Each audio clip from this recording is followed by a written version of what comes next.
안녕하세요. 경기도 여주시의 서금실이라고 합니다.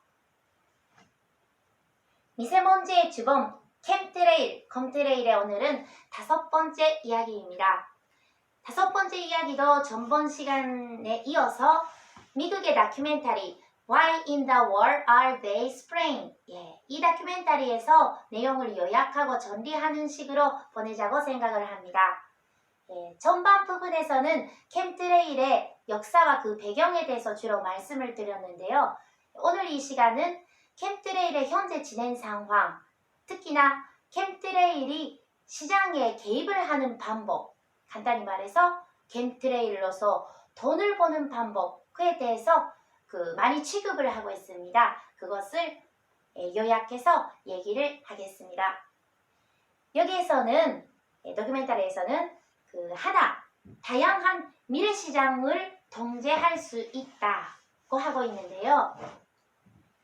시카고 상품거래소의 독립투자자 마이클 에그니는 이렇게 말을 합니다. 예를 들어 하리케인, 토네이도, 홍수 같은 재난 혹은 더운 여름, 고온 겨울에 대비하여 다양한 손해보험을 들 수 있다.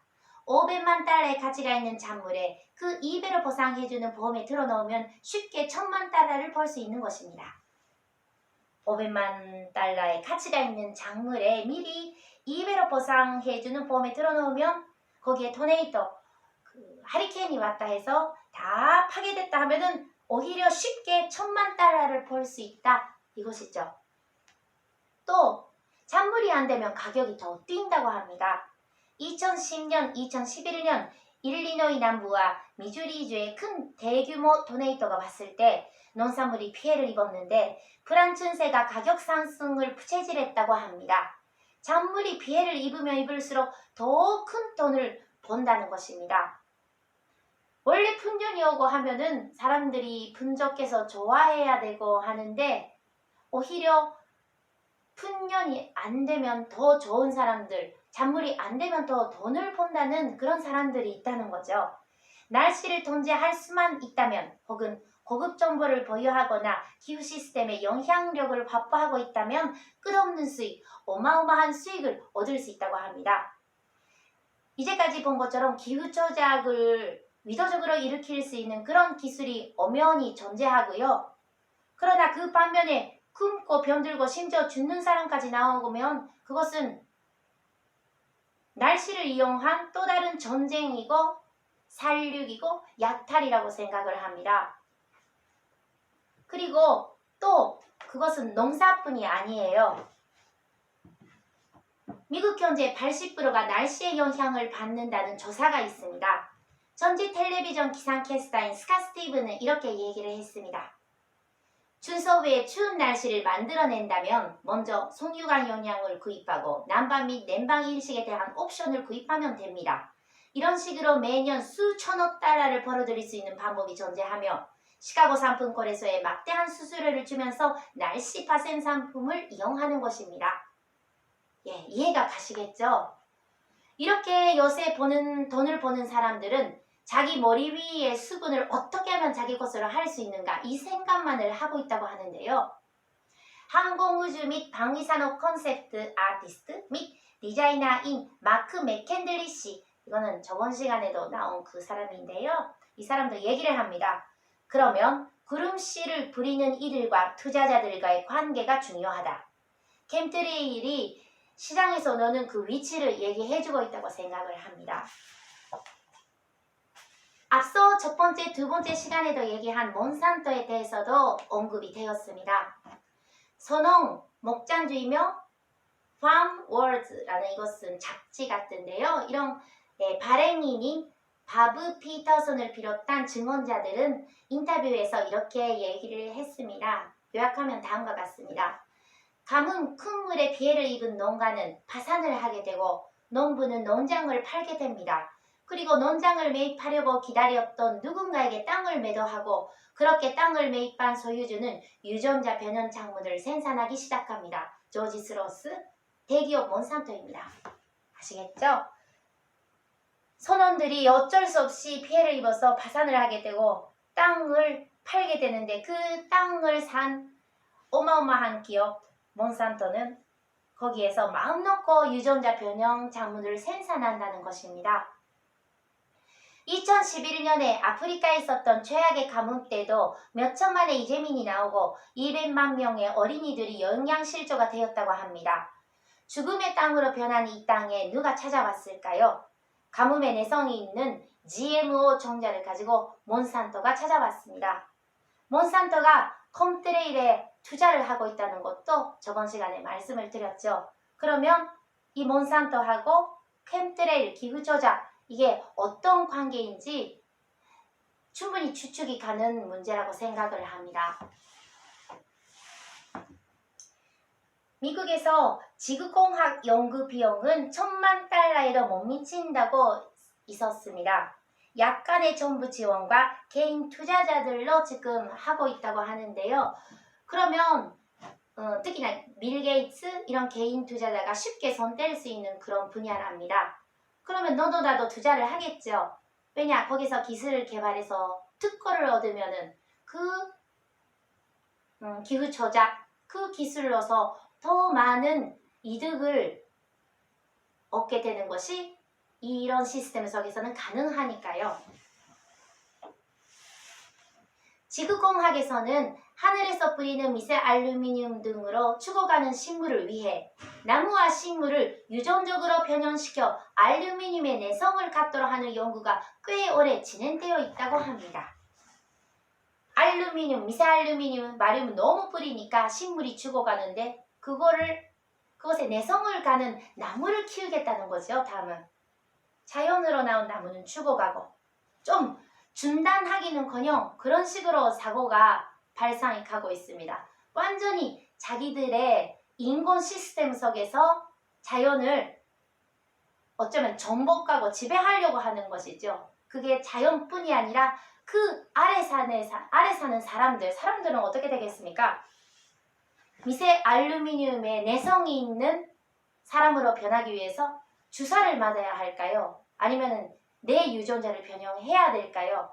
아니면은 쓰러진 뒤에는 이렇게 침대 위에서 첨단 위술을 받으면서 그렇게 죽는 날까지 기다려야 될까요? 또 그런 위료 기술 이런 것들은 또 누군가의 특허가 있어가지고 우리는 어마어마한 돈을 누군가에 바쳐야 되는 거 아닌가?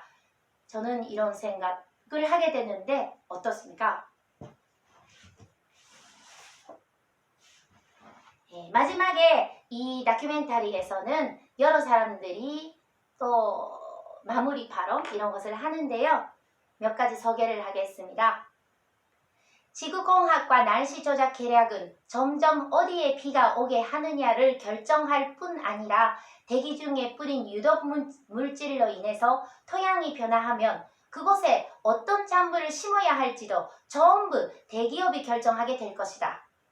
물과 음식이 없으면 사람은 못 삽니다. 날씨에 영향을 주어 식량 공급을 제어하는 기술이 있다면 특정 개인이 지구상의 모든 생명체를 담보로 금전적 이익을 얻고 정치적 힘을 얻을 수 있습니다. 몇 가지 확실한 것은 엄청난 양의 화학물질이 뿌려져 있으며 우린 그 금속을 들이마시고 있다는 것입니다. 바륨, 미세알륨을 비롯한 화학물질이죠. 그런 오염이 진행되고 있다면 지역단체가 조사를 해야 하지만 강력하게 거부하고 있습니다. 조사 거부예요. 모든 것이 돈 때문입니다. 날씨는 다른 형태의 상품화입니다. 지구상의 모든 자연 시스템을 대기업화시키는 것입니다.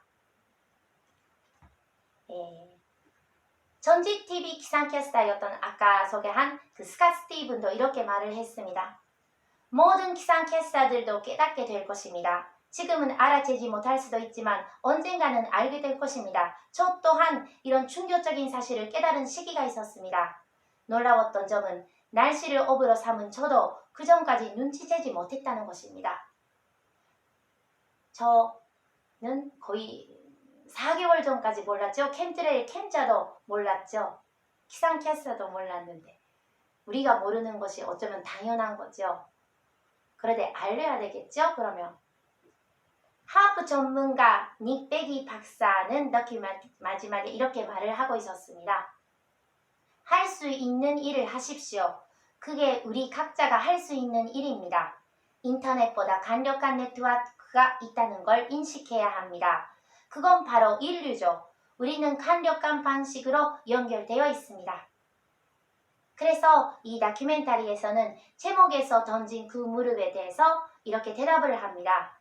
Why in the world are they spraying? 그들이 구름씨를 부리는 이유, 우리가 내버려 두기 때문입니다. 자, 이것으로 5번째 이야기는 끝내자고 생각을 합니다. 혹시 이 다큐멘터리는 다 보셨나요? Why in the world? 저번 시간에 강력 추천을 제가 했는데요. 왜냐면 거기에 캠트레이를 부리는 영상이 나오는데 그게 우리나라 하늘에서 거의는 아니지만은 진짜 3일에 한 번은 100% 제가 거의 목격을 할 수 있는 그런 상황이 다 거기에 영상에도 나옵니다. 그리고 여기에서는 소개를 못했는데 하와이의 유기농 농부님들이 그 캠트레일이 나타나면서 얼마나 생산량이 줄었는지, 얼마나 그 농작물들이 콤파니로 죽어가고 있는지 그 안타까운 표정을 직접 저기 다큐멘터리에서 여러분들이 확인을 해주셨으면 합니다. 그리고 이 다큐멘터리에서는 이런 얘기도 나옵니다. 이게 미세먼지 캠트레일의 딱 그 원인에 어쩌면 일부분을만을 자기들은 다룰 수 있었다고. 어디서 나왔지? 케미 문제는 이뿐이 아니다라고 진실에 오늘 일부분 한 중묘만을 취급한 거라고 얘기가 나옵니다. 사실 캠트레일에 대해서 공부하면 할수록 정말 해야 될 말이 많은데요. 계속 공부를 열심히 하면서 이게 무사히 6번째 이야기도 진행이 됐으면 좋겠습니다. 오늘 끝까지 봐주시고 감사하고요. 다음으로 하나 또 제가 좋아하는 노래를 들려드리겠습니다. 3번째 시간에도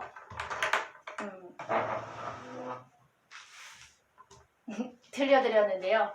그때는 1절 말이었는데 오늘은 2절을 만들었습니다. 자, 2절까지 오늘은 불러보도록 하겠습니다. 북은 원망으로 그냥 치겠습니다. 자, 하나, 셋. 반말년의 자랑스러운 역사 속에서 우리 하늘 뺏긴 적이 언제 있었나.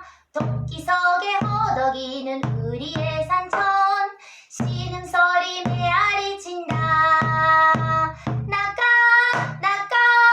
찾으러 가자. 우리의 하늘 되찾자.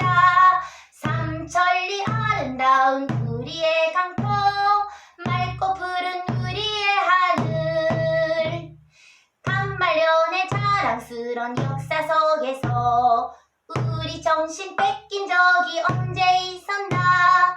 꽁꽁 묶인 올가미를 벗어버리니 내 마음이 활개를 친다. 나가 찾으러 가자. 우리의 삶을 되찾자. 삼천리 아름다운 금수강산이 두 팔 벌려 반기어준다. 자, 끝까지 시청을 해주시고 오늘은 또 2절까지 노래까지 들어주셔서 너무 감사합니다. 자, 다음 6번째 이야기 때 또 만나 뵙도록 하겠습니다. 감사합니다.